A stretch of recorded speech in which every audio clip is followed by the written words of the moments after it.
İnşallah. Selamun aleyküm ve rahmetullah.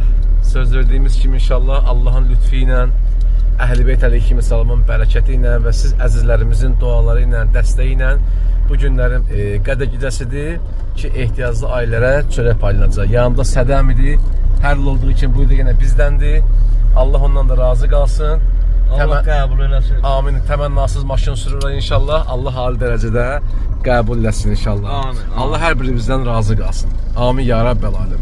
با حب علی فقط ایمان میخوره